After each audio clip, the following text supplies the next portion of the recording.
గౌరవనీయులు పెద్దలు అదేవిధంగా పట్టణ కాంగ్రెస్ పార్టీ అధ్యక్షుడు అన్న మోహన్ గారు వేదికపైకి రావాల్సిన కోరుతున్నాను. పెద్దలు గౌరవనీయులు సుధాకర్ రావు గారిని వేదికపైకి రావాల్సిందిగా కోరుతా ఉన్నాను.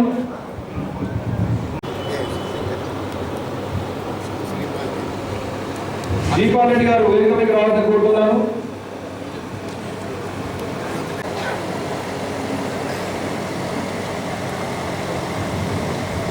మూకుమ్మడిగా మరి జీవన నాయకత్వం కాంగ్రెస్ పార్టీకి ఓటేసి మరి పార్లమెంట్ పంపడమే ధ్యేయంగా మరి చూడాలని చెప్పి సభాముఖం నేను తెలియజేస్తా ఉన్నాను. మొన్నటి వరకు ఎమ్మెల్యేగా మంత్రి ఏనైతున్న సందర్భంగా అందరికీ నా హృదయపూర్వక నమస్కారాలు. అందరు కూడా మనం రేపు జరగబోయే ఎంపీ ఎలక్షన్లో మన అన్న జీవనన్న మన ప్రాంత అభివృద్ధి కొరకు పాటుపడతాడు. మరి బీజేపీ అయితే మనకు చేసింది ఏం లేదు, మీ అందరికీ తెలుసు. 5 సంవత్సరాలు కనీసం ఇటు ముఖం కూడా కనిపించలేదు. ఎవరు ఎంపీ అరవింద్, మళ్ళీ ఎంపీ అరవింద్ నిలబడ్డాడు. ఆయనకు మీదనే ఉంటాయి కళ్ళు, కింద ఉంటాయి కళ్ళు అయినా. కాబట్టి దయచేసి మనం ఇక టీఆర్ఎస్కి వస్తే మన ప్రాంత పోడు కాదు, ఆయనకు ఇక బాజిరెడ్డి గోవర్ధన్ అని ఆయన కనీసం డిపాయికి వస్తుందో రాదో నాకు తెలియదు. కాకపోతే మన ప్రాంతం నుండి మాత్రం మన అన్న జీవనాన్న మరి అందరికి సుపరిచితుడు.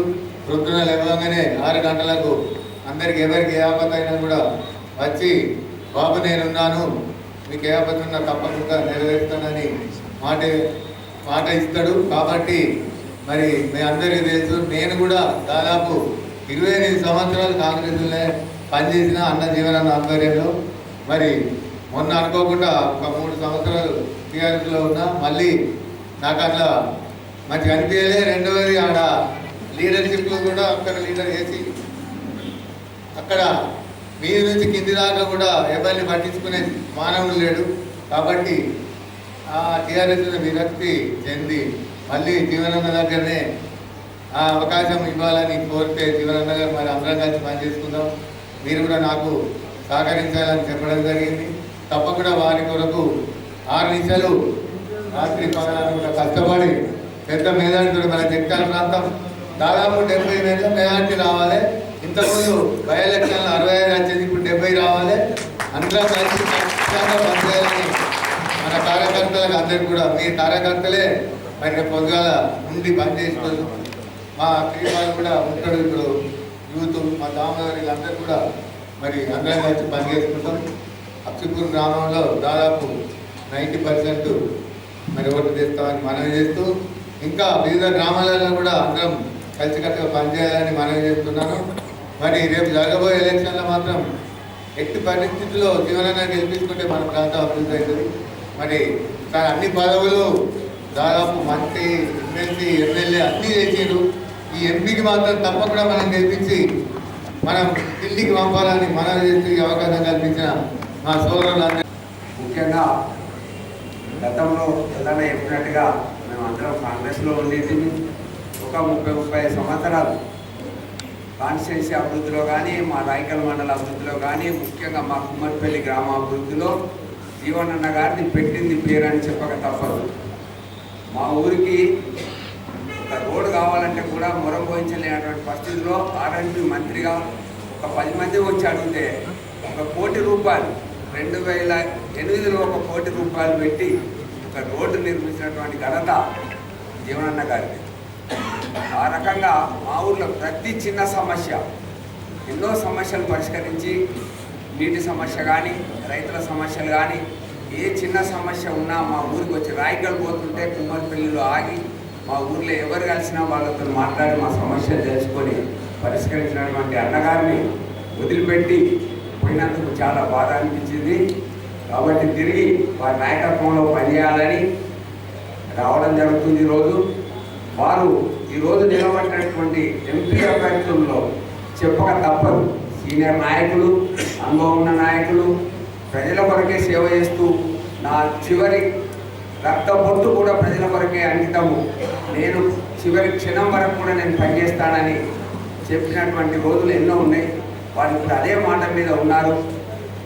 వారు ఓడిపోయినప్పటికీ ఎలాంటి అది కాకుండా మళ్ళీ ఎంపీగా నిలబడి మనకు సేవ చేయాలనే దృక్పథంతో వారు ముందుకు రావడం వారిని చాలా నేను అభినందిస్తున్నాను.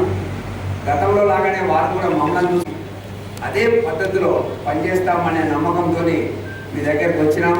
కాబట్టి మమ్మల్ని మా గ్రామ ప్రజలను ముఖ్యంగా అందరినీ కూడా దగ్గర తీసుకొని మీరు మమ్మల్ని దీవించాలని కోరుకుంటూ ఈ అవకాశం ఇచ్చినందుకు నేను కూడా గత 24 సంవత్సరాల నుండి జీవనన్న గారి వెంటనే ఉండి వారి అడుగుజాడలనే నడుచుకుంటూ ఉండేవాడిని.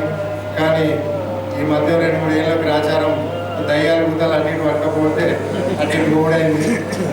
మళ్ళీ నాకు అందరినీ చూస్తుంటే ఒక గర్భాపసి ఒక ఫ్యామిలీ మెంబర్స్ లాగా ఆ సంతోషమే వేరుంది. నన్ను ఈ పార్టీలోకి ఆహ్వానించినందుకు ప్రత్యేకించి పూజలు జీవన్ రెడ్డి గారికి ధన్యవాదాలలో జీవన్ రెడ్డి గారికి ఉన్నటువంటి అనుభవం, జ్ఞానం, సబ్జెక్ట్ మీద ఉన్నటువంటి వారికి అవగాహన నాకు తెలిసి చాలా తక్కువ మంది లీడర్లలో ఈ మధ్య ఉన్నది. వారు అహర్నిత్యం మన గ్రామ ప్రజల కోసం మీరు మొన్న చూసింటారు కళ్ళలగాడ రైతుల కంటే ఎక్కువసేపు జీవనన్న గారు గడిపిండ్రు. వరి ధాన్యం తడిసినా కానీ, ఈత చెట్లు కాలిపోయినా కానీ, మక్క పంటలు ఎండిపోయినా కానీ కాలిపోయినా కానీ వారు నిత్యం స్పందిస్తుండేవారు. ప్రతి గ్రామంలో నాకు తెలిసి రోడ్లు అయితే కొట్టుకుపోయినాయా లేదా? ప్రతి గ్రామంలో ఒక్క రాష్ట్ర ప్రభుత్వం అధికారి కానీ నాయకుడు కానీ వచ్చిండ్రా? కేంద్ర ప్రభుత్వం నాయకుడు కానీ వచ్చింది ఒక్కసారైనా పలకరించడానికి? కానీ మన జీవనన్న గారు ప్రాతినిధ్యం అక్కడ ఉంది, అన్నీ విజిట్ చేసుకుంటూ అందరికీ నేనున్నానని భరోసా ఇస్తూ ఉండేవారు. మనందరం కష్టపడి జీవన్ రెడ్డి గారిని పార్లమెంట్కి పంపించాలి. ఒకప్పుడు అసెంబ్లీ టైగర్ అని పేరు తెచ్చుకున్న మన జీవనన్న ఈసారి పార్లమెంట్ టైగర్ అని నిరూపించుకోవడం నా యొక్క నమ్మకం ఉన్నది. ఈ అవకాశం ఇచ్చిన పెద్దలందరికీ ధన్యవాదాలు తెలియజేస్తున్నాను. క్రైస్తవులు, మైనార్టీలు, బడుగు బలహీన వర్గాలు అందరూ కూడా చాలా సంతోషంగా దేశంలో ఉండే. మొన్న మణిపూర్ రాష్ట్రంలో మన దేశంలో ఉన్నటువంటి భాగంలో అంతా క్రైస్తవుల మీద దాడి జరిగితే కనీసం ప్రధానమంత్రి ఒక విషయాన్ని కనీసం పట్టించుకోలేదు. మీద రాహుల్ గాంధీ గారు వెళ్ళి ఆ ప్రజలకు అక్కడ ఉన్నటువంటి వాళ్ళకు ఆ బాధితులకు భరోసా ఇచ్చారు, నేనున్నా అని చెప్పేసి. గురజాడ అప్పారావు గారు ఒక మాట అన్నారు, దేశం అంటే మట్టి కాదు, ఈ దేశం అంటే మనుషులే. ఈ దేశంలో జరుగుతున్నటువంటి అరాచకం ఏంటంటే ఈ దేశ పౌరులను చంపాలి, ఈ మట్టిని కాపాడాలి. ఈ దేశంలో ప్రతి పౌరులు స్వచ్ఛంగా జీవించాలంటే, అన్ని మతాల వారు స్వచ్ఛంగా జీవించాలంటే మళ్ళీ కేంద్రంలో కాంగ్రెస్ ప్రభుత్వం రావాలని చెప్పేసి ఈ సందర్భంగా నేను తెలియజేస్తా ఉన్నాను. మళ్ళీ కాంగ్రెస్ ప్రభుత్వం రావాలంటే ఇక్కడ ఉన్నటువంటి జీవనన్న గారిని మనం బాధ్యతతో గెలిపించుకోవాల్సిన అవసరం ఈ సమయంలో వచ్చింది. కాబట్టి ప్రతి ఒక్కరూ కూడా ఒక బాధ్యతగా తీసుకొని జీవనన్న గారిని భారీ మెజారిటీతో గెలిపించాల్సిందిగా కోరుకుంటూ, మరి ఈ అవకాశం ఇచ్చిన నాకు పెద్దలందరికీ కూడా హృదయపూర్వకమైనటువంటి ధన్యవాదాలు తెలియజేసుకుంటూ, ఈ అవకాశం మళ్ళీ రాదు పిల్లరా. ఈ సమయంలో కేంద్రంలో కాంగ్రెస్ సర్కార్ రావాల్సినటువంటి బాధ్యత ఉంది. మనం ఈసారి జీవన్ రెడ్డి గారిని గెలిపించుకుంటే ప్రతి నిత్యం మన మధ్యలో ఉంటారని తెలియజేస్తూ, అందుకే ఈ అవకాశం నేను సద్వినియోగం చేసుకోవాలని ఈ సమయంలో ఈ రోజు ఈ కాంగ్రెస్ పార్టీలో చేరడానికి నేను ముందుకు వచ్చాను. ప్రతి ఒక్కరు కూడా ఈ విధంగా ముందుకొచ్చి అన్న గురించి కష్టపడి పార్టీని గెలిపించవలసిందిగా కోరుకుంటూ, నాకు ఈ అవకాశం ఇచ్చిన పెద్దలందరికీ కూడా అందులో ఉండే ట్రీట్మెంట్ మీరు ఇచ్చే ట్రీట్మెంట్ కంప్లీట్లీ డిఫరెంట్. ఇక్కడైనా ఇప్పటి నుంచి కూడా ఇంకా సార్ నాయకత్వాన్ని ఖచ్చితంగా మనం బలపరిచి మా గ్రామంలో మాత్రం ఖచ్చితంగా 100% మెజార్టీ వచ్చే విధంగా మేము ట్రై చేస్తాం. వేదిక నుండి ఉన్న పెద్దలు అందరికీ, అట్లే కుమ్మరిపల్లి గ్రామం నుండి వచ్చిన సోదరిమణులకు, సోదరులకు అందరికీ నా యొక్క నమస్కారం తెలుపుతూ, ఈరోజు తెలంగాణ రాష్ట్రంలో కాంగ్రెస్ గవర్నమెంట్ వచ్చిన తర్వాత సోనియా గాంధీ ఇచ్చిన 6 గ్యారెంటీలు ప్రకటించిన తర్వాత కాంగ్రెస్ గవర్నమెంట్ వచ్చి 6 గ్యారెంటీలు అమలు చేసుకుంటూ, అట్లనే మన ముఖ్యమంత్రి రేవంత్ రెడ్డి గారు అభివృద్ధి ఓదికు సంక్షేమ ఓదికు చేసుకుంటూ అభివృద్ధిలో భాగంగా మహబూబ్నగర్, నల్గొండ జిల్లాలకు ఎత్తిపోతల పథకాలు, ప్రాజెక్టులు శంకుస్థాపన చేసుకుంటూ, అట్లనే సంక్షేమ కార్యక్రమంలో 6 గ్యారెంటీలు అమలు చేస్తున్నారు. అట్లనే ఎన్నికల కోడ్ ఉన్నందున ఎన్నికల కోడ్ అయిపోయినాక రుణమాఫీ, 2 లక్షల రుణమాఫీ, రైతు బంధు, గృహలక్ష్మి, ఇంకా కార్యక్రమాలు సంక్షేమం ఎన్నో ఉన్నాయి. అవన్నీ అమలు చేస్తారు మన రేవంత్ రెడ్డి గారు. ఈ 5 ఏళ్ళ కష్టపడి అభివృద్ధి సంక్షేమం చేస్తే మళ్ళీ 5 ఏళ్ళు కూడా మన కాంగ్రెస్ గవర్నమెంట్ వచ్చే ఆస్కారం ఉంటుంది.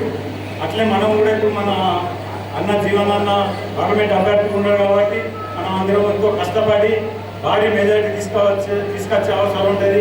అందులో నాకు సహకారం చాలా కష్టపడవలసి ఉంటుంది. నేను కష్టపడి తిరుగుతాను. అట్లా మన కొత్త జైత్యాల నియోజకవర్గాలు పెద్ద మెజారిటీతో అట్లనే మనకు జీవనాన్న పెద్ద మెజారిటీతో గెలుస్తుందని తెలుస్తూ మీ అందరికి వచ్చిన నాయకులందరికీ నమస్కారాలు తెలుస్తూ ముగిస్తున్నాను. ప్రతి ఒక్కరికి, మహిళలకు, సోదరులకు, సోదరిమణులకు, ప్రతి ఒక్కరికి స్టేజ్ పైన ఉన్న వాళ్ళందరికీ, మరియు జీవన్ రెడ్డి గారికి, మున్సిపల్ చైర్మన్ నల్వాల జ్యోతి గారికి, విజయలక్ష్మక్క గారికి, అన్ని గారు, ప్రతి ఒక్కరికి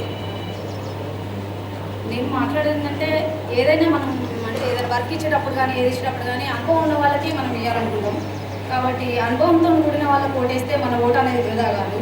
అనుభవం లేని వాళ్లకు పదవి ఇవ్వడం వల్ల ఏం జరుగుతుంది అనేది నేను ప్రత్యేకంగా అనుభవంతో చెప్తుంది ఏంటంటే మా మున్సిపల్ ఆఫీస్కు పదవి ఇవ్వడం వల్ల చాలా, ఎందుకంటే అనుభవం లేని వ్యక్తికి, ఒక చిన్న వ్యక్తి అంటే చదువుకున్న అమ్మాయిని తనకి ఇచ్చారు కానీ తనకి ఏం తెలియదు. ఇప్పుడు కూడా అంతే. ఇప్పుడు ఏంటంటే మన అనుభవం లేని తనకు అరవింద్ అనే అసలు మనకు తెలియదు. మన జైత్యాల ప్రజలకైతే చాలామందికి ఎంపీ ఎవరంటే అరవింద్ అనే విషయం కూడా చాలామందికి తెలియదు. కాబట్టి అనుభవం లేని వాళ్ళు ప్లస్ మనకి ఎవరు తెలియని వాళ్ళకు మనం పదవిచ్చి ఓటేసి మనం అది చేసుకోవడం కన్నా మనలో ఉండి, మనతో ఉండి, మన వెంబడే ఉండి, ఎప్పుడు ప్రజల్లోనే ఉండే ఒక గొప్ప వ్యక్తి జీవన్ రెడ్డి గారు.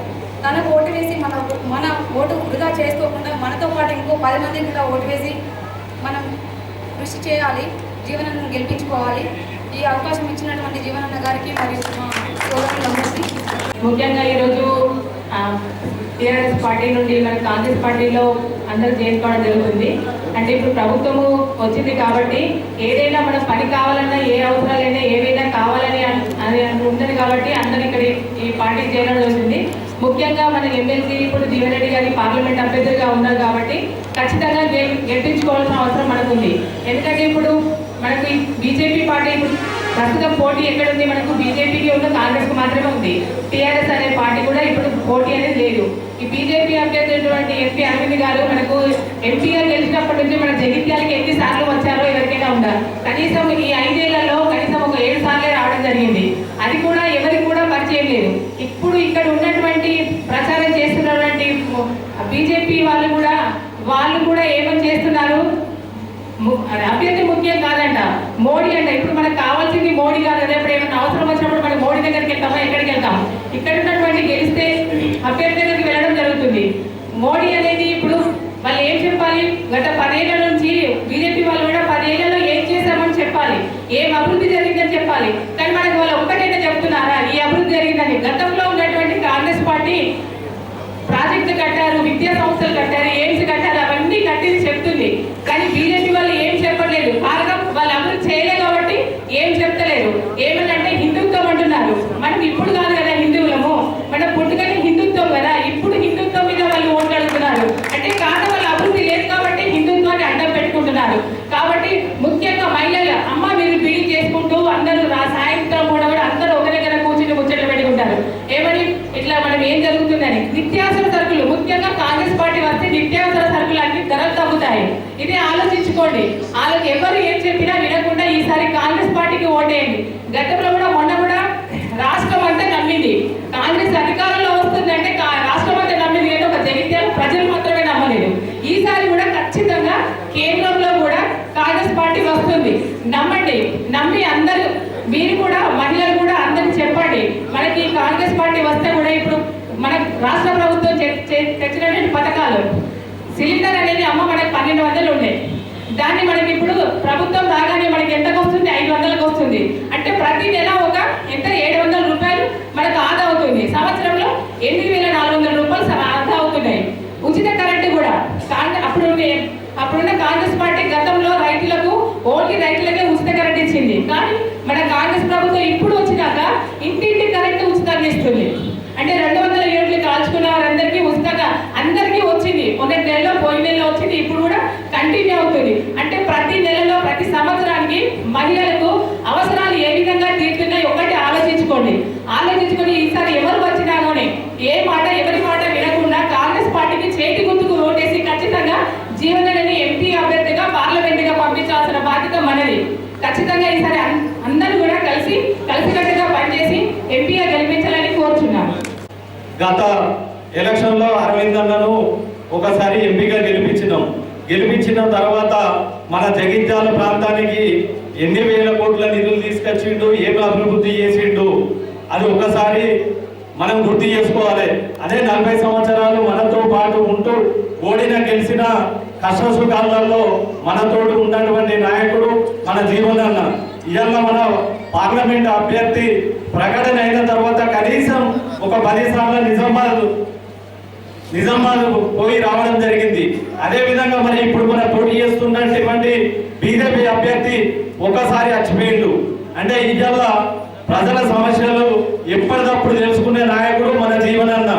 గతం లోపల పసుపు బోర్డు తీసుకొస్తా అన్నాడు, షుగర్ ఫ్యాక్టరీ తెప్పిస్తా అని చెప్పేసి మోసం చేసినటువంటి అరవింద్ను గెలిపించుకుంటే మళ్ళా మనకు కష్టాలు వస్తాయి. షుగర్ ఫ్యాక్టరీ తెరవాలన్నా, పసుపు బోర్డు తేవాలన్నా కేవలం జీవనన్న కాంగ్రెస్ పార్టీతోనే సాధ్యమైంది. మనం అందరం కూడా జీవనన్నను గెలిపించుకోవాలి. మరి ఇవాళ గ్రామాలలో సీసీ రోడ్లే కానీ, వైకుంఠ ధామాలే కానీ, పల్లె ప్రకృతి వనాలే కానీ, రైతు ఐక్య వేదికలే కానీ ఇవన్నీ కడుతున్నారంటే ఆనాడు యూపీఏ చైర్పర్సన్ శ్రీమతి సోనియా గాంధీ గారు రూపొందించిన ఉపాధి హామీ పథకం ద్వారానే ఇవన్నీ కడుతుండ్రు. మరి ఇవాళ మనం ఓడిపోయిన తర్వాత దాదాపు జగిత్యాల ప్రాంతానికి 10 కోట్ల నిధులు తీసుకొచ్చి అందులో నుంచి నేనే ఒక 50 లక్షల సీసీ రోడ్ వేసిన. దయచేసి మనం అందరం పనిచేసే నాయకుడిని గెలిపించుకోవాల్సిందిగా హృదయపూర్వకంగా ధన్యవాదాలు తెలియజేసుకుంటూ, ఈరోజు చూసుకుంటే పార్లమెంట్కి సంబంధించి ఒకే ఒక ఇవాళ నినాదం ఏంటంటే శ్రీరామం. అంటే మనం పుట్టినప్పటి నుంచి కూడా దేవుళ్ళ పేరుతోనే పెరుగుతున్నాము. కానీ ఒకే ఒకటి రామాలయం, శ్రీరామ అని చెప్పడం మాత్రమే వాళ్ళు చేస్తున్నారు. వాళ్ళు చేసింది ఏదీ లేదు కాబట్టి చెప్పుకోవడానికి కూడా ఏదీ లేదు కాబట్టి ఒకటి హిందుత్వం అనేది తీసుకురావడం జరిగింది. నిజంగా ఏదైనా ఎలక్షన్స్లో పోరాడాలి అంటే వాళ్ళు చేసిన అభివృద్ధి కార్యక్రమాలు లేవు కాబట్టి ఇప్పుడు ఓన్లీ హిందుత్వాన్ని తీసుకురావడము, మేము రామ మందిరం కట్టినామని చెప్పి తీసుకురావడం జరిగింది. ఇప్పుడు చూసుకుంటే మోడీకి మాత్రమే ఓటేయాలనడం జరిగింది. నిజంగా మోడీకి ఎందుకు వేయాలి అంటే నిజంగా ఒక హిందుత్వం అనేది తీసుకురావడం జరిగింది. అదేవిధంగా ఇప్పుడు 9 సంవత్సరాలు 10 ఏళ్ల నుంచి మోడీ గారు పీఎంగా ఉన్నారు. ఒక్క వీడియో ప్రెస్ మీట్ కూడా పెట్టలేదు. అంటే ప్రెస్ వాళ్ళతో మాట్లాడే మొహం కూడా లేదు. 10 ఏళ్ల నుంచి ఒక్క ప్రెస్ మీట్ పెట్టలేని పీఎం గారు ఉన్నారు. అదేవిధంగా ఆయన మన్ కీ బాత్ అని పెట్టడం జరిగి 100 ఎపిసోడ్ల వరకు కూడా ఒక్కొక్క ఎపిసోడ్కి 8 కోట్లు రావడం జరిగింది. అంటే 100 ఎపిసోడ్లకి 800 కోట్లు. అది ప్రజాగణం వృధా చేస్తున్న పీఎంను దించాల్సిన అవసరం ఎంతైనా ఉంది. ఇప్పుడు తప్పకుండా మీ అందరూ కూడా మనకి ఇప్పుడు రాష్ట్రంలో కాంగ్రెస్ పార్టీ రావడం జరిగింది. మహిళలందరికీ ఎంతో ముందుకు వెళ్ళడానికి ఎన్నో కార్యక్రమాలు చేపట్టడం జరిగింది. కలెక్టర్ కానివ్వండి, సిలిండరే కానివ్వండి, ప్రతిదీ. అదేవిధంగా ఇప్పుడు చూసుకుంటే రేవంత్ రెడ్డి గారు మహిళలకు సపోర్ట్గా ఉన్నారు కాబట్టి తప్పకుండా మీ అందరూ ఇప్పుడు జీవరెడ్డి గారిని గెలిపించినట్టయితే మన పార్లమెంటరీకి పంపినట్టయితే తప్పకుండా మనందరికీ కూడా రాష్ట్రంలో కాంగ్రెస్ పార్టీ ఉంటుంది, కేంద్రంలో కంపల్సరీగా కాంగ్రెస్ పార్టీ వస్తుంది. కాబట్టి తప్పకుండా మీరందరూ జీవరెడ్డి గారిని గెలిపించాల్సిందిగా ప్రతి ఒక్కరిని కోరుకుంటూ. వాళ్ళు ఏమైనా కానీ రాముడు కడితే వాళ్ళకి వేరే లేదు. 2014 కూడా ధరలు ఏమున్నాయి, నిత్యావసర వస్తువులు, పప్పులు కానీ, నూనెలు కానీ, మరి ఇవాళ ఏం ధరలు ఉన్నాయి. అలాగే డీజిల్ పెట్రోల్ కానీ, ఎల్పీజీ కానీ, దయచేసి ఇవన్నీ ఒకసారి ఆలోచించాలి. ఏమనంటే మోడీ మనకు బడ్జెట్ని దోరుని అని వెలుగుకి ఉపన్యాసం ఇస్తాడు. కానీ నేను చేసేదంతా అదానికి ఎట్లా లాభం అవుతుంది, అమ్మానికి ఎట్లా లాభం అవుతుంది అని ఆలోచన చేస్తాడు. కాబట్టి ఇవన్నీ నేను గమనించాలి. ఓట్ల కూడా వచ్చేటప్పుడు వాళ్ళని అడగడం స్టేట్లో ఉన్నది. ఏ పని జరగాలన్నా మనతో సాధ్యమవుతుంది. మనమందరం కూడా ఇప్పుడు జీవనాన్ని అత్యధిక మెజార్టీతో గెలిపించాలని కోరుతూ మరి పార్టీలోకి వస్తున్న మిత్రులందరికీ కూడా మనం మరి ఎలాంటి పథకాలని మనం ప్రవేశపెడుతున్నాం అనేది అందరికీ తెలుసు. ప్రతి ఒక్క మహిళకి లాభదాయకమైన పథకాలను ప్రవేశపెట్టింది. ఇంతకుముందు గతంలో ఏ ప్రభుత్వం ఉన్నా 200 యూనిట్ల కరెంటు ఎవరైనా ఇచ్చారా అమ్మా? ఎవరు ఇవ్వలేదు. 500 సిలిండరు ఎవరైనా ఇచ్చారా? మరి పోనీ బస్ ఎవరైనా ఇచ్చారా? మీరు రాష్ట్రం అంతా ఈరోజు ఉచితంగా ప్రయాణం చేయొచ్చు ప్రతి ఒక్కరు. ఇవన్నీ పథకాలు ఎట్లా అంటే ప్రజల కోసం పనిచేసే నాయకుల కోసం మీరు ఆలోచించి ఓటేయాలమ్మా.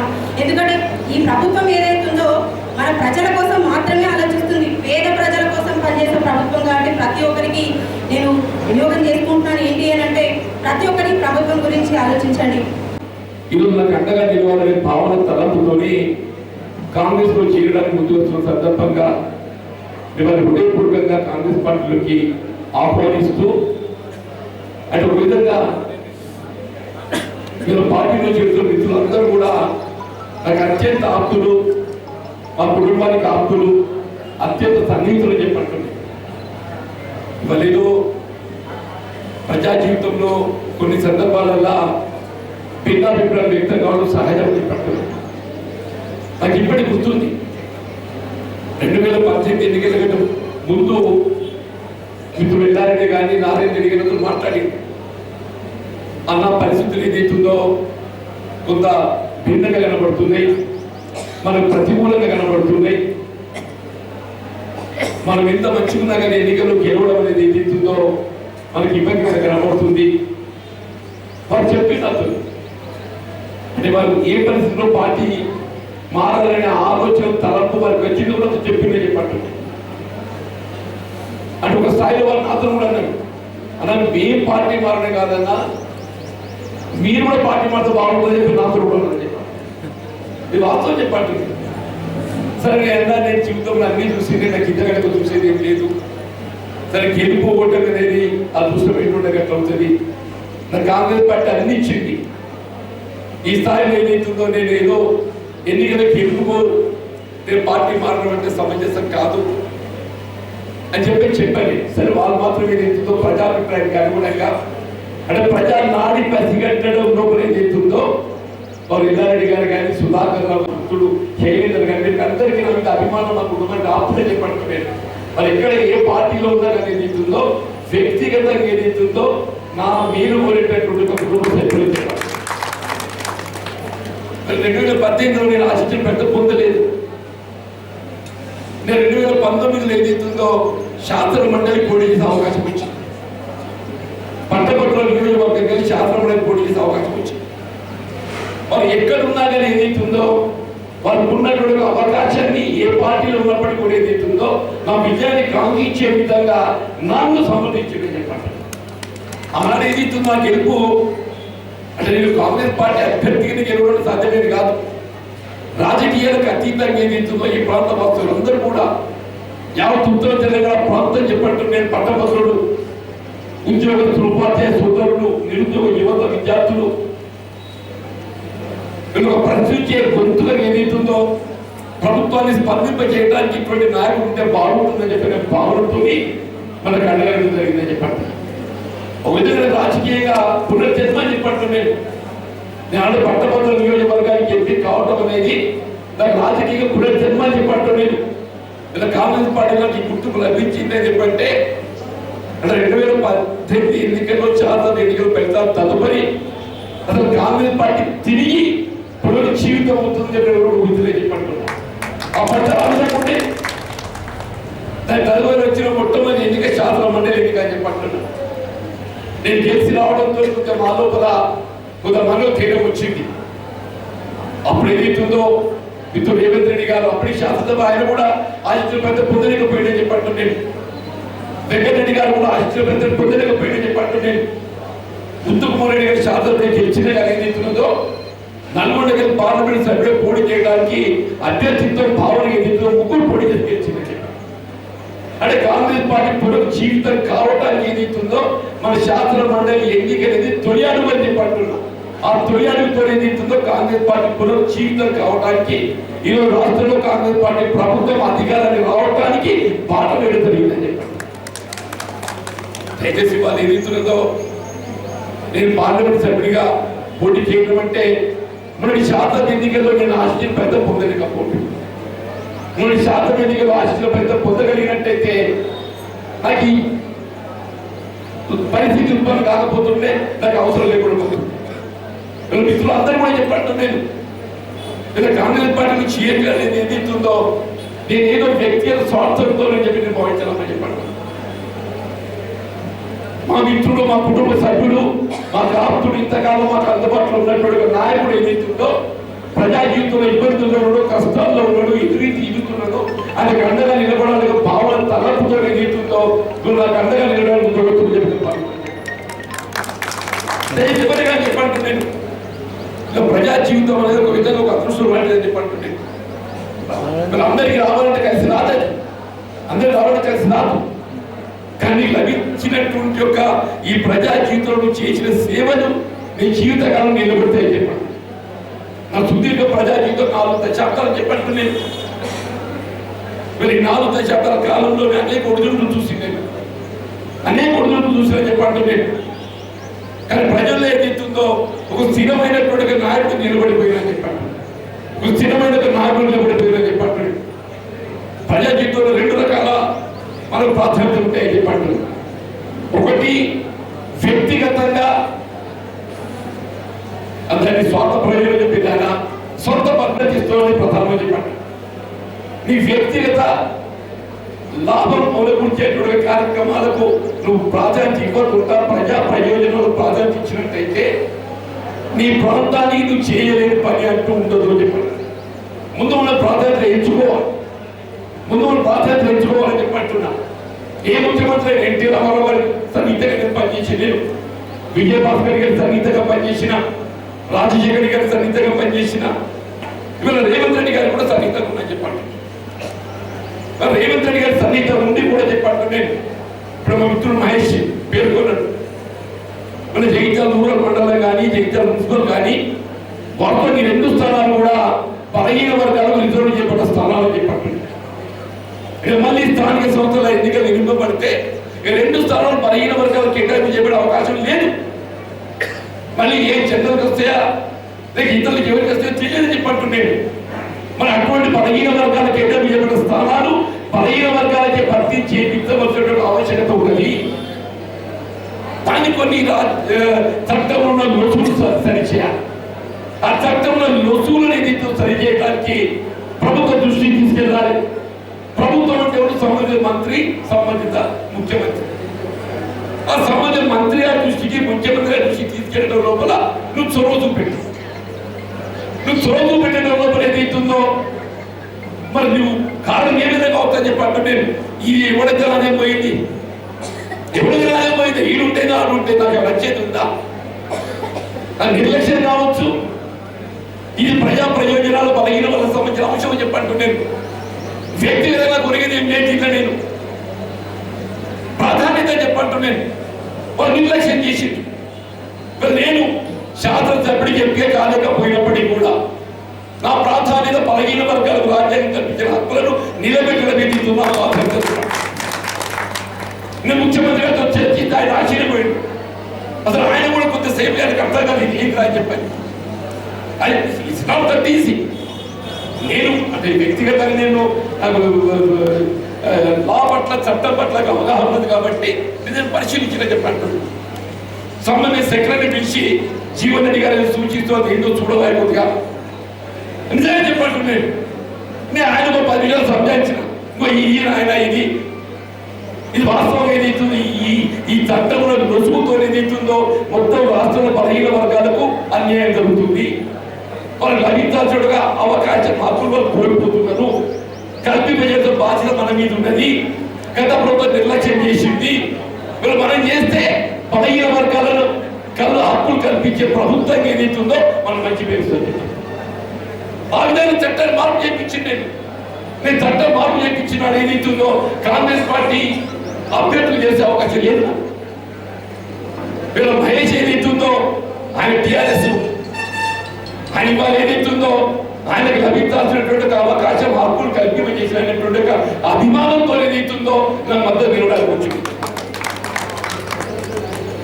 ఇక అమ్మాయి ఉంది జ్యోతి, అసలు ఆమె అవుతుందో కూడా తెలియదు చెప్పంటు నేను చివరి నిమిషం వరకు కూడా ఏదైతున్నదో నేను అంటే ఇది టీఆర్ఎస్ పార్టీ అంతర్గత వ్యవహారం కాబట్టి అందులో జోక్యం చేసుకోకూడదు అని చెప్పిన కొంత సందిగ్ధ అవసరం.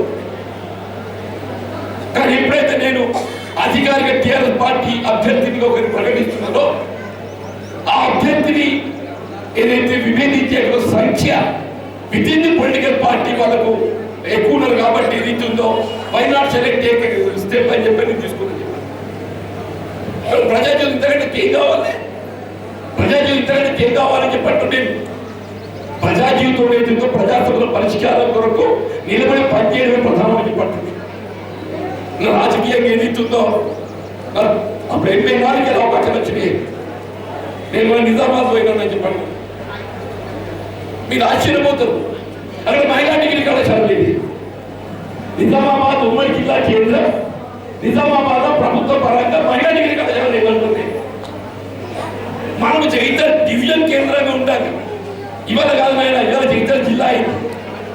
జగిత్యాల డివిజన్ కేంద్రంగా ఉండగా ఏదైతుందో ఆనాడు నేను శాసన సభ్యుడిగా ఇక్కడ మహిళా డిగ్రీ కళాశాల ఏర్పాటు చేయవలసిన ఆవశ్యకతను గుర్తించి ఆడబిడ్డలకు విద్య పట్ల ప్రోత్సాహం కల్పించేందుకు భావన తలెత్తుకునే రీతిలో జ్ఞానాలు ఏర్పాటు చేశారు.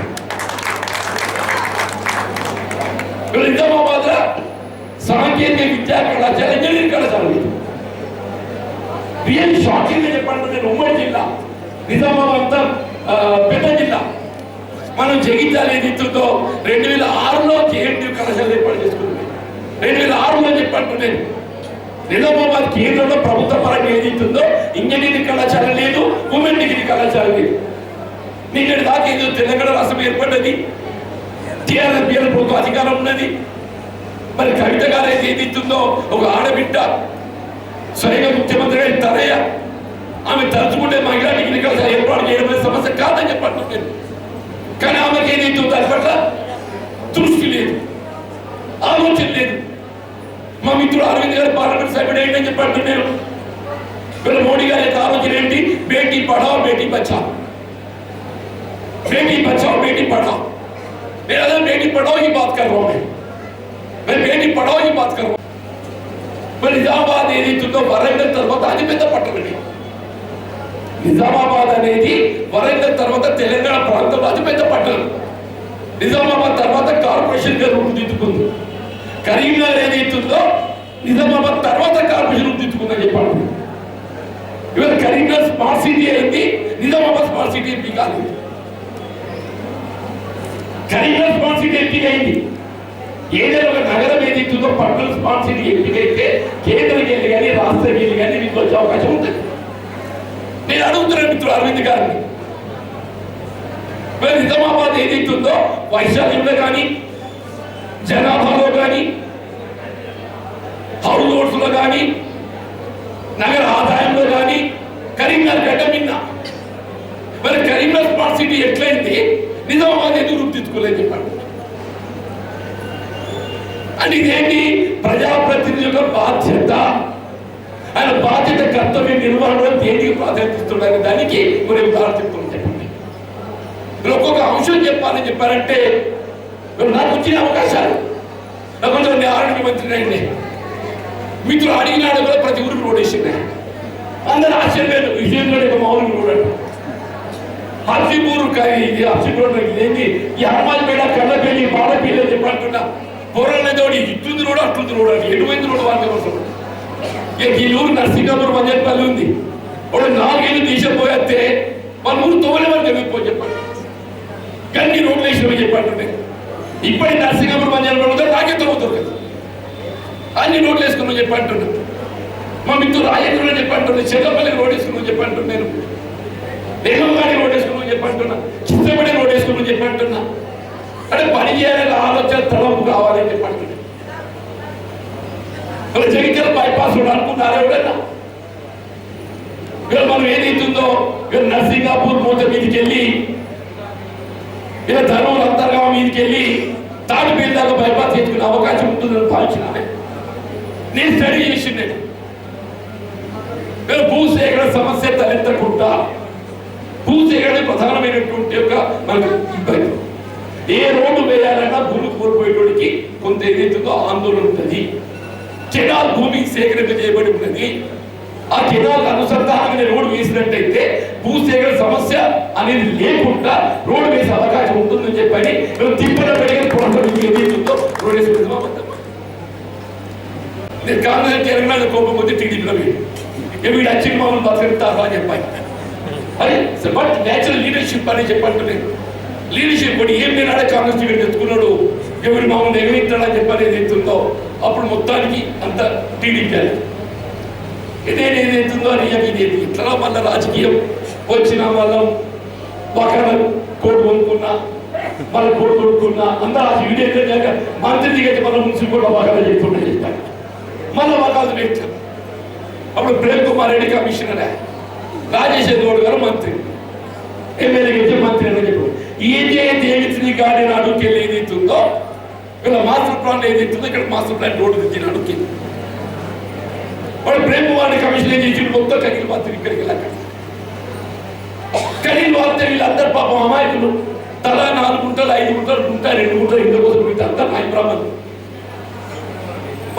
మంత్రి గారి దగ్గర పోతే ప్రేమ్ కుమార్ ఫోన్ చేస్తే నేనేం చేస్తా సార్ అట్లా అది మాస్టర్ ప్లాన్ రోడ్డు ఉన్నది నేనేం చేయలేదు సార్. ఏం వాడు వాడు ఇంత ఫకర్ మనిషి ఉంటాడు ప్రేమ్ కుమార్ బాబు గౌడ్ సాబ్ మనిషి మెత్తడి మనిషి గౌడ్ సాబ్ మెత్తడి మనిషి అని చెప్పాడు. అవి కాదట్టు అది మాస్టర్ ప్లాన్ రోడ్డుతో నేనేం చేయలేదు చెప్పాను. నా దగ్గరికి వచ్చింది మరి ఇట్లా మా భూమిలో రాళ్ళు పోతుంది సార్ ఏదో మాస్టర్ ప్లాన్ రోడ్ ఎట్లా అది ఇదే చెప్పి వచ్చిన నేను కమిషన్ ఫోన్ చేశాను ప్రేమ్ కుమార్ రెడ్డి లేదు సార్ మాస్టర్ ప్లాన్ రోడ్ ఉంది నాతో ఈయన మాస్టర్ ప్లాన్ రోడ్ ఉంటే చేయను ఉన్నది లేదు కాదంటే లేదు. నువ్వు మాస్టర్ ప్లాన్ రోడ్ ఇంప్లిమెంట్ చేయడం ముందు భూసేకరణ చెయ్యు. ఆ రోడ్ ఇంప్లిమెంటేషన్ ఎవరైతే భూమి కోల్పోతారో వాళ్ళ పరిహారం చెల్లింపు చెయ్యి. అంతవరకు ఏది ఇస్తుందో అడుగు పెట్టి అధికారం నీకు లేదు బిడ్డ అని చెప్పాను. మొత్తం రాళ్ళు మీకు పారేయాలి వాడు ఏం చెప్తారో చూస్తాపోయి మొత్తం రాళ్ళు మీకు పారైతే మీకు దేవశ్రీ గారు నిలబడ్డారు చెప్పండి. దేవశ్రీ గారు నిలబడ్డది దీని ప్రత్యామ్నాయం ఏది ఇస్తుందో కినాల మీద పైపులు వేసి రోడ్డు చేసిన నిజమా చూపెట్టరాదా? మీకు ధైర్యం రాదు. ఉన్నట్టు మీరు వెళ్ళడం నేను 94 చెప్పండి ఎలక్షన్ ముందని చెప్పండి. నేను ఏది ఏమైనా కానీ ఏది ఇస్తుందో ఈ రోడ్డు విస్తరణ చేయాలి తలపుతో ఇదే మంచాల కృష్ణ మామ ఊటూరు రాజేంద్ర శేఖర్ అని చెప్పంటున్నాను. మంచాల కృష్ణ ఉన్నాడు 100 మీటర్ల విస్తరణ సంబంధించి ఏదైతుందో తెలంగాణ రాష్ట్రం ఏర్పడిన తదుపరి ఇదే అమ్మాయి విజయలక్ష్మి నాడు ఏదైతుందో మేము మాస్టర్ ప్లాన్ అమలుకు 100 ఫీట్లకి ఏదో ప్రతిపాదిస్తే 3 ఏళ్ళు తొచ్చిపెట్టి ఈ రోడ్డు విస్తరణ చేస్తే ఎక్కడ కాంగ్రెస్ పేరుతో జీవన్ పేరుతో చెప్పాలి. నేను కాంగ్రెస్ అంటే నేను ఓడిపోయాక మళ్ళీ తెలంగాణ పట్టుకొచ్చి పోనీ అంతా చెప్తాను. ఇప్పుడేం చేయాలి కదా? ఇప్పుడు మా సుధాకర్ గారు మాట్లాడారండి.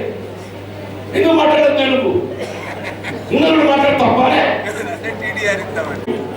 నేను చెప్తున్నాను. టీడీఆర్ కాదయా అందులో ఎవరైతే పరిహారం ఆస్తులు నష్టపోతుందో వాళ్ళ నగదు పరిహారం చెల్లింపు చేసి 6 మాసాల లోపల ఏదైతుందో నేను 100 చేస్తాను. టీడీఆర్ ఒక్కటి సంతోషం. ఎవరైనా ఆస్తుకోకపోయిన బాధ దుఃఖం ఉందని చెప్పంటాడు. కొంత తప్పు కొట్టద్దు. వాళ్ళు పరిహారం చెల్లింపు చేయాలని చెప్పంటున్నా. నేను పరిహారం చెల్లింపు చేస్తా అని చెప్పంటున్నా. 6 మాసాల కాలంలో వీళ్ళకి ఇంకా 6 మాసాల టైం ఉంది.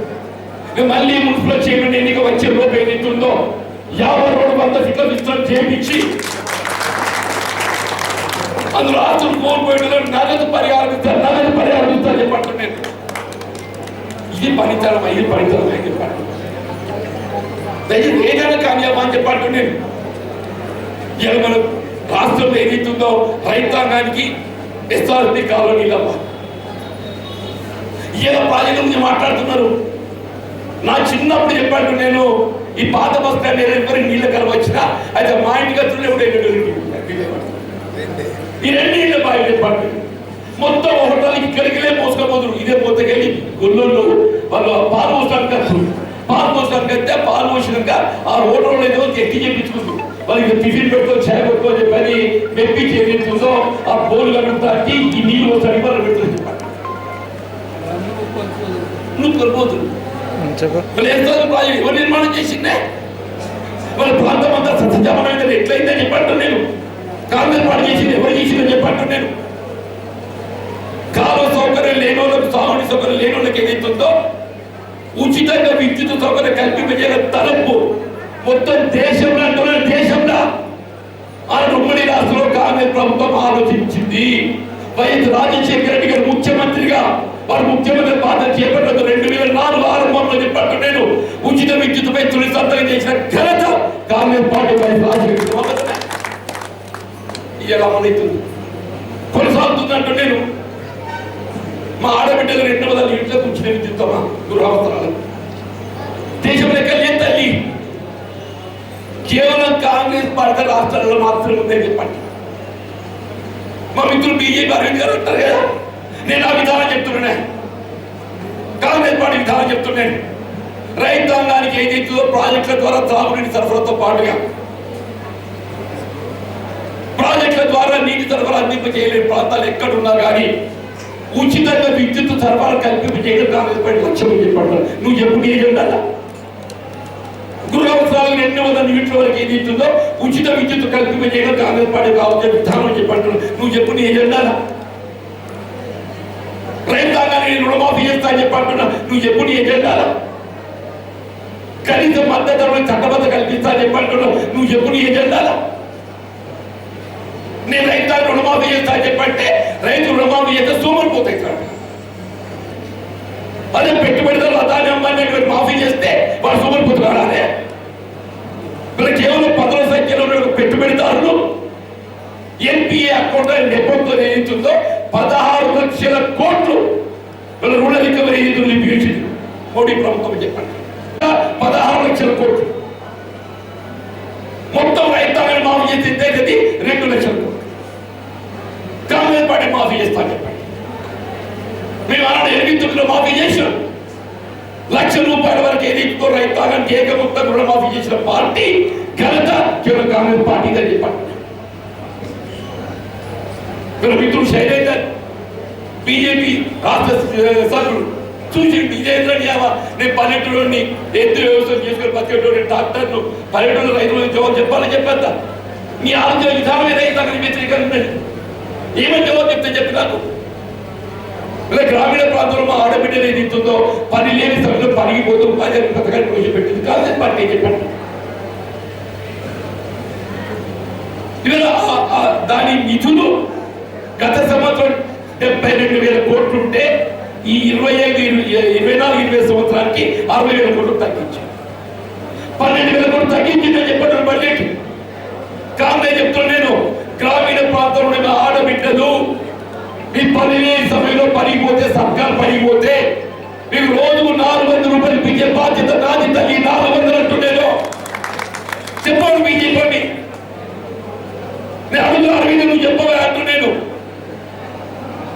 మా ఆడబిడ్డలు నీడకుంటే బీడీలు చెప్తారమ్మా. మన షేర్ పని శల్క పనిపోతే ఎండకు మొత్తం అందరు పోరు.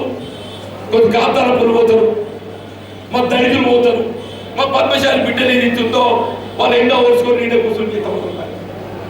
మా ముస్లిం ఆడబిడ్డలు ఏది ఇస్తుందో వాళ్ళు ఎండ ఓరు నీడ కూర్చుంటామని చెప్పండి.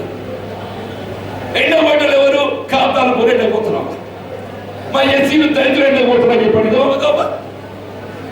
నేను మా నీడ పట్టుకుంటే ఆడబిడ్డలు బీడీలు చేసి ఆడబిడ్డలు చెప్పంటున్నా. నేను మొత్తం దేశంలో బీజేపీ పాలిత రాష్ట్రాలలో ఎక్కడ కూడా పెన్షన్ లేదమ్మా చెప్పంటున్నాను. బీడీ కార్మికులకు పెన్షన్ కల్పిస్తున్న రాష్ట్రం ఏకైక రాష్ట్రం కేవలం తెలంగాణ రాష్ట్రం మాత్రమే చెప్పంటున్నాను. నువ్వు కటాఫ్ పెట్టిన పోయిన సర్కారు ఏ కటాఫ్ లేకుండా 2014 ఆప్షన్ లేకుండా పిఎం గుర్తింపు ప్రతి ఆడబిడ్డకి ఏదైతుందో పెన్షన్ సౌకర్యం కల్పించి చేయడం కాంగ్రెస్ పార్టీ బాధ్యత అని చెప్పండి. నువ్వు చెప్పవే,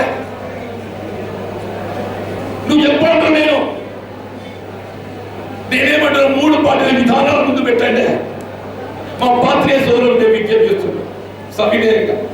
నా ఆలోచన విధానాన్ని చెప్తుండే కాంగ్రెస్కి ఎందుకు ఓటేయాలి, జీవన్ రెడ్డికి ఎందుకు ఓటేయాలని చెప్తున్నాను. నువ్వు చెప్పు. బీజేపీకి ఎందుకు ఓటేయాలి, అరవింద్కి ఎందుకు ఓటేయాలి, బీఆర్ఎస్కి ఎందుకు ఓటేయాలి, గోవర్ధన్కి ఎందుకు ఓటేయాలి. నెగటివ్ మాట్లాడే కాదు, నెగటివ్ మాట్లాడతారే. కాంగ్రెస్ 100 రోజులు ఏం చేసిందో చెప్పి. అరే 100 రోజుల్లో గత బీఆర్ఎస్ ప్రభుత్వం అమలు చేసిన కార్యక్రమాలకు అదనంగా మా ఆడబిడ్డలకు ఉచిత రవాణా సౌకర్యం ఇచ్చామని చెప్పండి. ఉచిత రవాణా సౌకర్యం తల్లి మీరు అప్ అండ్ డౌన్ 20,000 రూపాయలు పెడితే 50 రూపాయలు అయితే తల్లి. ఇప్పుడు నాకు ఎట్లొచ్చు లేదు, సుధాకర్ వద్దు బస్సు పెట్టచ్చు, లేక ఎల్లుండి పంటలు పెట్టిన తెలియదు. అదే బస్సులో పోతే రేవంత్ రెడ్డి ఇచ్చిన ఫ్రీ బస్సు ఉందా లేదా?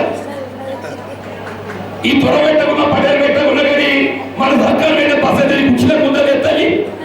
టికెట్ ఎవరు ప్రయాణం చేస్తున్నావా లేదా?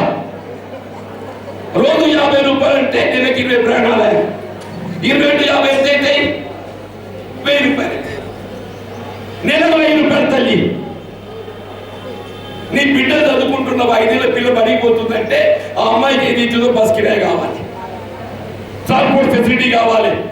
నీకు ఏ ఆర్థిక భారం లేకుండా ఆడబిడ్డ చదువుకోవడానికి కొరకు ఏది ఇస్తుందో ఉచిత రవాణా సౌకర్యం కల్పించిన పార్టీ కేవలం కాంగ్రెస్ పార్టీ మాత్రమే చెప్పండి. 200 యూనిట్ ఉచిత విద్యుత్ అని చెప్పంటే యూనిట్కి 5 రూపాయలు, యూనిట్కి 5 అంటే 200 యూనిట్కి ఎంత అయితే 200 యూనిట్ 5,000 రూపాయలు, నెలకు 5 రూపాయలు, సంవత్సరానికి 5,000, 12,000, అది 12,000 24,000. సిలిండర్ 500, నువ్వు అదనంగా చెల్లించే 400 ఏదైతుందో నీకు తిరిగి వస్తున్నాయి. 400 12 నెలలు, 12 నెలలు 45,000, 5,000 రూపాయలు అక్కడ వస్తున్నాయి.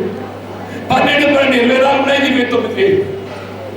గత బీఆర్ఎస్ ప్రభుత్వం కల్పించిన రాయితీలకు అదనంగా రాష్ట్రంలో కాంగ్రెస్ ప్రభుత్వం ఏర్పడ్డ ఈ 3 మాసాల కాలంలో ప్రతి గృహిణికి, ప్రతి ఆడబిడ్డకి ఏదైతుందో నెలకి 2,500 లాభం చేసిన పార్టీ కాంగ్రెస్ పార్టీ చెప్పండి. నిజమవుతుందో నువ్వు చెయ్యి. నేను రుణమాఫీ చెప్తున్నాను, ఏ రైతు కూడా పంట రుణం చెల్లించాల్సిన అవసరం లేదు. రైతు చెల్లించిన అప్పు బకాయి ఏదైతుందో ప్రభుత్వం బదిలీ చేసుకుంటుంది. ప్రభుత్వం బ్యాంకుకు పూచీకత్తుకు నిలబడి రైతు చెల్లించే అప్పు ఏదైతుందో ప్రభుత్వం చెల్లించబడే విధంగా ఒప్పందం కుదుర్చుకొని నీ ఖరీఫ్ పంటనానికి ఏదైతుందో నీకు మళ్ళీ కొత్త రోజులు పోతుందని ఇది కాంగ్రెస్ పార్టీ ఆలోచిస్తారు. మన ఎదురుకున్న వాళ్ళకి ఎవరికి లేదు 5 ఎకరాల కంటే ఎక్కువ. ఈ గద్దె మీద ఉన్న వాళ్ళకి అవుతుందో అయితే నాకు తెలియదు, కానీ మా ఎదురుకున్న వాళ్ళకి అయితే అందరికీ రైతు బంధు అమలైంది. నిజామాబాద్ చెప్పండి అన్న, ఆమె దశడి పడేలా నీకే దిక్కే లేదు అనుకున్నాడు. ఆ రాజధానికి 5 రైతు బంధు వచ్చిందా లేదా? మరి 90 కాంగ్రెస్ పార్టీ ఆలోచన విధానం ఏదైతుందో నిరుపేద వర్గాలకు అండగా నిలబడాలి. కుట్టలకు ఇచ్చులు కాదు, రియల్ ఎస్టేట్ వ్యాపారం ఇచ్చులు కాదు అని చెప్పండి. ఏ కార్యక్రమం కానివ్వండి చెప్పండి. నేను భవిష్యత్తు 4 సంవత్సరాలు ఏదైతుందో ప్రజలకు అండగా ఉండి నిజామాబాద్ పార్లమెంట్ నియోజకవర్గం జాతీయ స్థాయిలో గుర్తింపొచ్చే విధంగా చెప్పి మా గంగాధర్ రాష్ట్రం కూడా చెప్తున్నాయి. ఇప్పుడు కరీంనగర్ తిరుపతి వెళ్తున్నాయి, తిరుపతి కరీంనగర్కి వెళ్ళి తిరుమల పోతుంది. ఇప్పుడు త్రేతాయుగంలో శ్రీరామచంద్ర ప్రభు, కలియుగంలో వెంకటేశ్వర ప్రభు. శ్రీరామచంద్ర ప్రభువుకి ప్రతిరూపం ఎవరు? వెంకటేశ్వర స్వామి. మనం ఎవరిని దర్శనం చేసుకుంటున్నాం? ఇవాళ వెంకటేశ్వర స్వామి దర్శనం చేసుకుంటున్నాం. రైలు సగం కల్పించదే నేను అడుగుతాను మా మిత్రులు అడిగిన ఏదైతుందో కరీంనగర్ రైలు తిరుపతి రైలు ఏదైతుందో నిజామాబాద్ పొడిగిస్తే మన జగిత్యాల కానీ, కొరుట్ల కానీ, మెట్పల్లి కానీ, ఆర్మూర్ కానీ అందరి సౌకర్యం కల్పిస్తారు లభించదే. నేను ముంబై రైలు సంగతి జరిగింది. ముంబై రైలు ఏదైతుందో నిజామాబాద్ కానీ కరీంనగర్ పొడిగిస్తుంది. సంతోషం. తన జగిత్యాల హార్దింగ్ లేదు జగిత్యాల హార్దింగ్. మరి అదేదో నాకు అర్థం కాదే. నేను చెప్తున్నాను ఆయన, జూన్ 4 నాడు ఎన్నికల ఫలితాలు రాబోతున్నాయి. నీకు జూన్ చివరిలోగా తిరుపతి రైలు ఏదైతుందో నిజామాబాద్ దాకా ఎక్స్టెండ్ పొడిగింపజేయబడే విధంగా, ముంబై రైలు ఏదైతుందో జగిత్యాల హార్దింగ్ లింగం పెట్టే విధంగా ఏదైతుందో నేను కార్యక్రమం అమలు చేస్తాను. మా మిత్రులు అరవింద్ పరిచయం చెప్తలేదే. రాష్ట్ర పరిధిలోనే నీ చేతులు లేదు. ఈ 2 అయితే కేంద్ర ప్రభుత్వ పరిధిలోని కదా, ఈ 2 కేంద్ర ప్రభుత్వ పరిధిలోని కదనే. దయచేసి ఆలోచించండి నేను చెప్పంటున్నాను. దయచేసి ఆలోచించండి నేను చెప్పంటున్నాను. వాళ్ళు ఏదైతుందో నిజంగా మా మిత్రులు తిరిగి ఏదైతుందో నాకు అండగా నిలబడే విధంగా మరి ముందుకు రావడం మరి హృదయపూర్వకంగా ధన్యవాదాలు చెప్తాను. అంటే ఎవడైనా మనిషి కష్టకాలంలో ఉన్నప్పుడు అండ కావాలి, ఓదార్పు కావాలి. మనిషికి ఎప్పుడు ఓదార్పు కావాలి? మనిషి ఆపదలు ఉన్నప్పుడు ఓదార్పు కావాలి. మరి వాళ్ళందరూ ఏమనుకుంటున్నారు? పాపం జీవన్ రెడ్డి మనోడు, మనకి ఆప్తుడు, తన రాజకీయ విభేదించడం, 18 నాడు గెలుస్తా చెప్పని ఏదో బాగా ఉరికిండు, వాడు ముక్కడు ఉరికిండు కానీ అంత శాతగా లేదు. మరి ఇప్పుడే మనం అండగా నిలబడదామని చెప్పి వాళ్ళు తోడొస్తు మంచిదే కదా.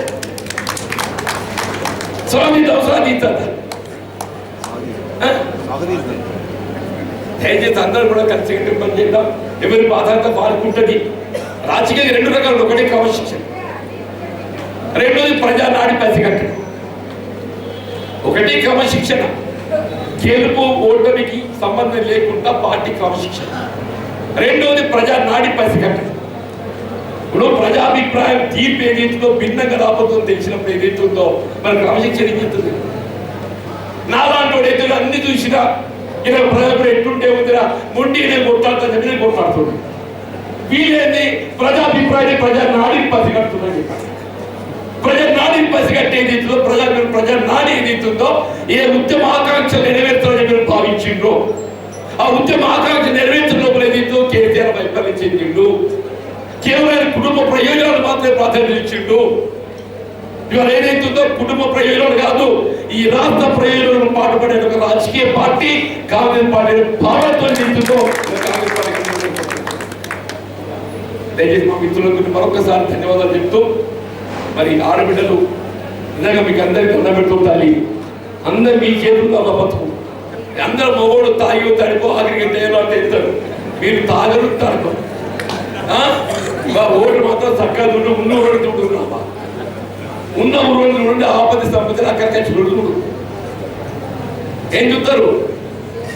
ఆపదల సంపదలు అక్కడికి చూడు ఉందని చెప్పండి. Thank you. సత్కరించి కాంగ్రెస్ పార్టీ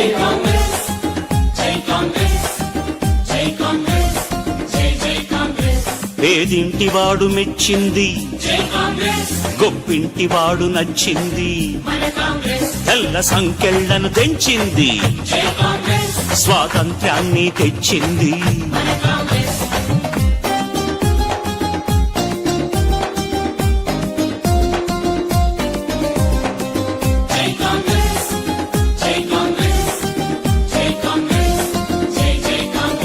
మన గాంధీ నెహ్రూలా మన ఇందిరమ్మ నడిచింది, రాజీవు శ్వాస విడిచింది, సర్వత్యాగములకు మారు పేరు.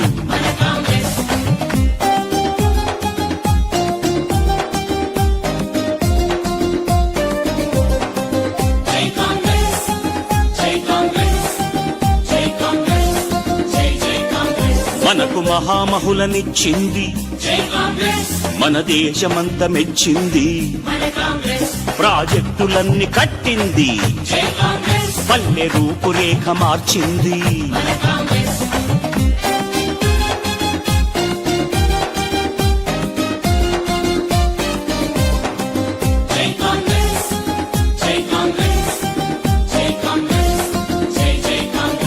రారాజురై తన్నలకు ఉచిత విద్యుత్తును ఇచ్చింది, పావలాకు రుణమిచ్చెను, ప్రతి మహిళ గుండెలో నిలిచెను.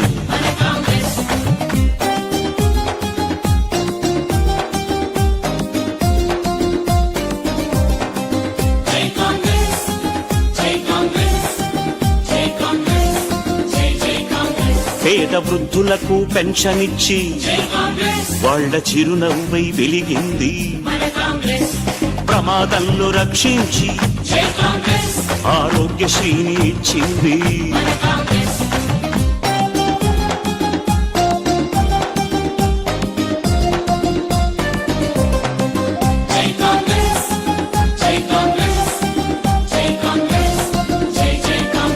దీన జనులందరి శ్రేయస్సుకు అభయ హస్తాన్ని అందించెను, పల్లె పల్లెలోన వెలుగు నింపి ప్రగతి పథంలోకి నడిపింది.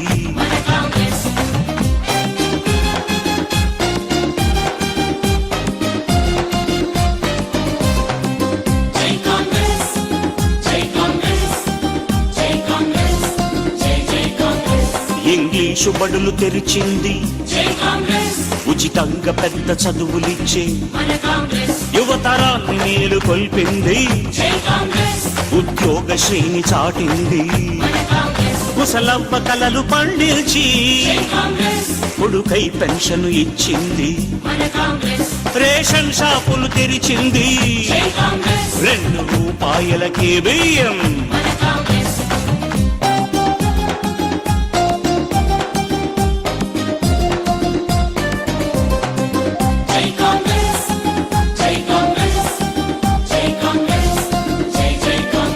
పేద ప్రజలందరి మనసులోన అడుగు వర్గాల తేజస్సుగా జనులందరిలో నిండగా బతుకంత ఇంక పండగ.